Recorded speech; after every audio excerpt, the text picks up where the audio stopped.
Craig Campbell and co-owner of Tieton Cider Works. I grew up in this land and it's always had a special spot in my heart.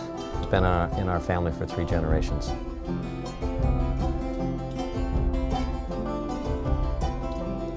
The quietness, the stillness in the Upper Valley has always been special, and it's turned out to be a great place to grow fruit as well.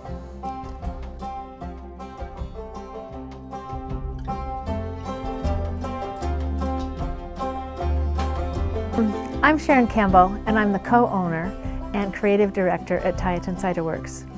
I've been coming to this small town of Tieton for 30 years, ever since I met and married my husband Craig.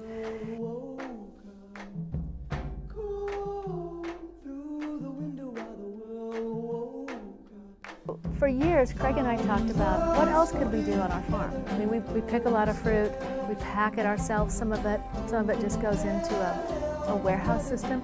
We've been trying to figure out what would we like to do that would be an added value to what we're doing here on this land. And when we first heard about cider, it took us a while to figure out if that would be it, and then all of a sudden it became it. So cider's time came, we came to it, and there's actually been no resistance. One of the advantages that we have at Tieton Cider Works is that we are located right in the heart of the apple growing country. The Yakima Valley really has the premier infrastructure built into it for the apple industry. So whether we're sourcing fruit or making cider or helping other people with apples, it's all right here. We have CA storage, everything we need to make cider exists in the Yakima Valley. We are a farming company. We have employees that have been with us for 30 years. And many of those people not only work in our orchards, but actually assist us with our cider making also. We were a farming family before we ever started Tieton Cider Works, and that's just been a huge advantage for us. Craig was trained as a horticulturist, and he's a very curious farmer. And he started growing the fruit necessary for making cider about 5 years ago. We started off with 3 varieties of cider, and now we're making 9.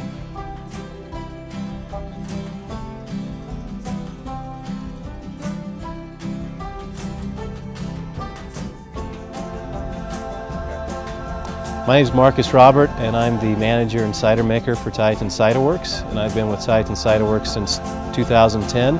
I'm also a 4th generation orchardist in the valley. We are completely vertically integrated. We grow our own apples, we do the whole process in-house. The other thing that's a difference is we may start out with a different product than a macro cidery would start out with. We start out with whole apples, and we go through the whole process of pressing, fermentation, blending, and bottling all underneath one.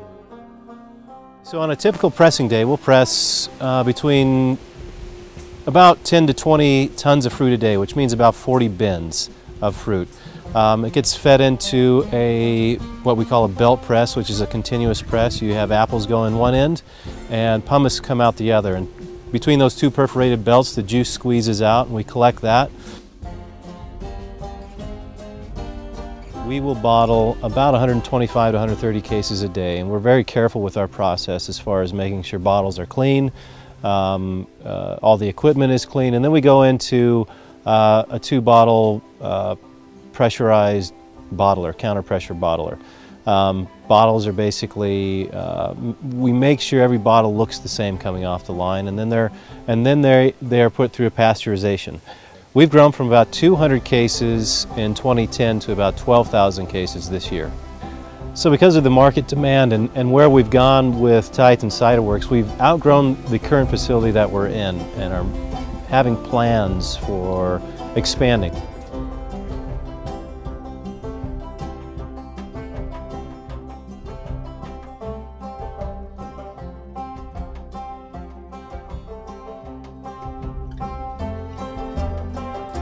Cider has really benefited from the slow food movement, from the sustainable movement, and from people wanting to know where their products come from.